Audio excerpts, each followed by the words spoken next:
नियोजन के तत्व, ठीक है, कि उसमें क्या क्या चीजें हम प्लानिंग में क्या क्या चीजें करते हैं उसकी बात करी है। हमने एक पार्ट पर हमारे लास्ट वीडियो में बात की थी, दैट इज ऑब्जेक्टिव्स, ठीक है। Objectives is only one part of planning. यहाँ पे हम प्लानिंग के कुछ 8 पार्ट पढ़ने जा रहे हैं कि उसमें ये चीजें हम करते हैं। That is first one is strategy. What is the meaning of strategy? Strategy का मतलब आप क्या समझते हो? स्ट्रैटेजी का मतलब होता है रणनीति तैयार करना, ठीक है। आप में से बहुत सारे लोग जो है क्रिकेट जरूर देखते हैं, क्योंकि क्रिकेट जो है बहुत इंजॉयबल गेम है जिसको हर घर में इंजॉय किया जाता है जब आता है तब, ठीक है। तो क्रिकेट हर कोई देखता ही है, मेरे ख्याल से परसेंटेज ज़्यादा है क्रिकेट देखने का।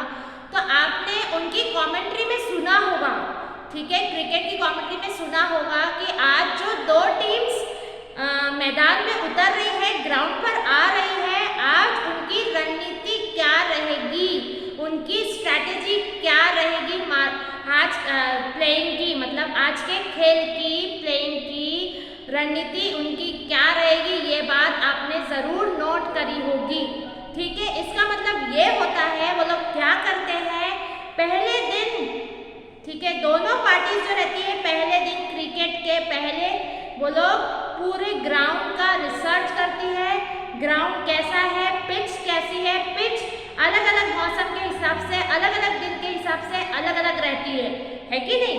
तो उस दिन की पिच कैसी है उसके हिसाब से वो लोग डिसाइड करते हैं कि फास्ट बॉलर पहले बॉलिंग करेगा, कि मतलब जो यॉर्कर फेंकता है वो पहले बॉलिंग करेगा, बैट्समैन कौन सा बैट्समैन कौन सी बॉल अटेंड कर सकता है, उस टाइप के बैट्समैन को वहाँ पे भेजा जाएगा आज। और किस प्रकार के प्लेयर्स, कौन से प्लेयर्स अगली टीम में, कॉम्पिटिटिव टीम में है, उस हिसाब से अपनी टीम के प्लेयर्स की रैंकिंग, मतलब कि कौन किसके बाद जाएगा, वो सब डिसाइड करते हैं। सो कहने का मतलब ये है सीधा सिंपल, स्ट्रैटेजी में क्या डिसाइड किया जाता है।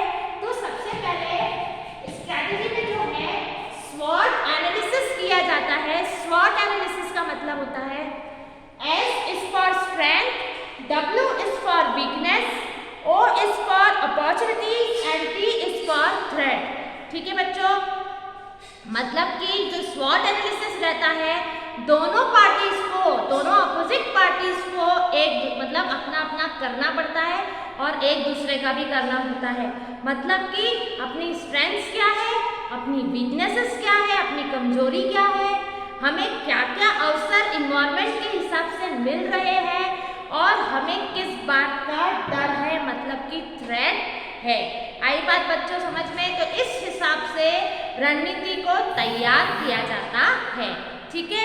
The next one is the forecast. Forecast का मतलब होता है पूर्वानुमान लगाना।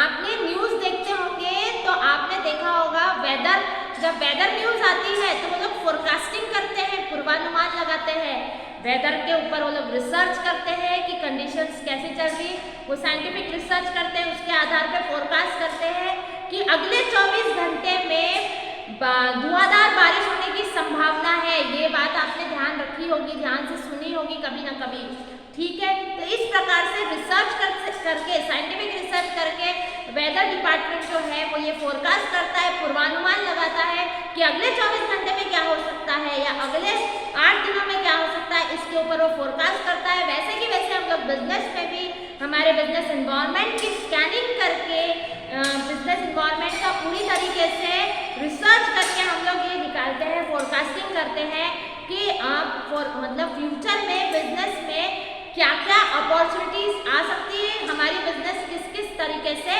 ग्रोथ की ओर जा सकती है। Okay students, next one is the objective. Objective पर हमने बहुत बात करी है कि जब भी हमें अपना कोई भी काम स्टार्ट करना होता है तो सबसे पहले हमें उद्देश्य निर्धारित करना होता है कि हमें करना क्या है। Okay, then policies. पॉलिसीज का मतलब होता है नीतियाँ, नीति निर्माण करना। मतलब स्ट्रैटेजी में हमने क्या सीखा, रणनीति निर्माण करना। नीति में पॉलिसीज में हम क्या करते हैं कि एक्चुअल में हमें क्या करना है। जैसे आपने सुना होगा गवर्नमेंट की पॉलिसीज निकलती है, राइट, जैसे फिस्कल पॉलिसी, मॉनेटरी पॉलिसीज, मतलब पैसे के लिए जो भी रुपीस चल रहे हैं हमारे, उनके लिए क्या रूल्स एंड रेगुलेशन हमें फॉलो करना है। जो नीति निर्माण होता है वो लगभग 5 साल के लिए, ऐसे लंबे समय के लिए या 1 साल से ज़्यादा के लिए ही नीतियों का निर्माण किया जाता है कि इस तरीके से ये कानून चलेगा, ठीक है, हमारे ऑर्गेनाइजेशन में ये कानून को फॉलो किया जाएगा। Okay, the next one is the procedure. किस तरीके से, किस प्रोसीजर के थ्रू हमें हमारा जो है ऑब्जेक्टिव पूरा करना है, वो उस पर हमें डिसीजन लेना होता है। भाई प्रोसीजर आप डिसाइड नहीं करेंगे तो आप आगे किस तरीके से बढ़ेंगे, आपको डायरेक्शन किस प्रकार से मिलेगा। इसलिए what you have to do in planning, first you have to decide the procedure of attaining an objective. Okay, the next one is the budget. Obviously budget सब कुछ डिसाइड कर लिया, बजट डिसाइड नहीं करा। बजट मतलब आपने अपने पैसों का एलोकेशन नहीं करा कि भाई कौन से हेड्स में, जब हम प्लानिंग कर रहे हैं तो हमें क्या क्या काम करना है वो डिसाइड करना है। अब इतने सारे काम में कौन से हेड्स में कितना कितना पैसा लगना है, वो आपको डिसाइड करके आपको एक बजट निर्धारित करना है कि आपको कितना रुपया लगेगा प्लानिंग, मतलब ये प्लानिंग को फॉलो अप देने में, ठीक है। Next one is the rules. Obviously rules and regulations are very essential for maintaining the discipline of an organization। मतलब अनुशासन को फॉलो अप देने के लिए रूल्स एंड रेगुलेशंस का होना बहुत ज़्यादा आवश्यक है। अदरवाइज अगर रूल्स एंड रेगुलेशंस के हिसाब से हम नहीं चलेंगे तो ऑब्जेक्टिव्स ब्रेक होने की बहुत सारी संभावनाएं रहती है। And the last one is the programme. Programme के ऊपर मैं आपको एक लाइन पढ़ के बता रही हूँ, वो लाइन हमेशा याद रखिएगा आप और उसके आधार पे उसको समझिएगा। A programme involves planning for future events, ठीक है, and establishing sequence of required actions. मतलब फ्यूचर इवेंट्स के लिए प्लानिंग की जाती है और उस हिसाब से प्लान किया जाता है कि एक्शंस क्या क्या लेने हैं।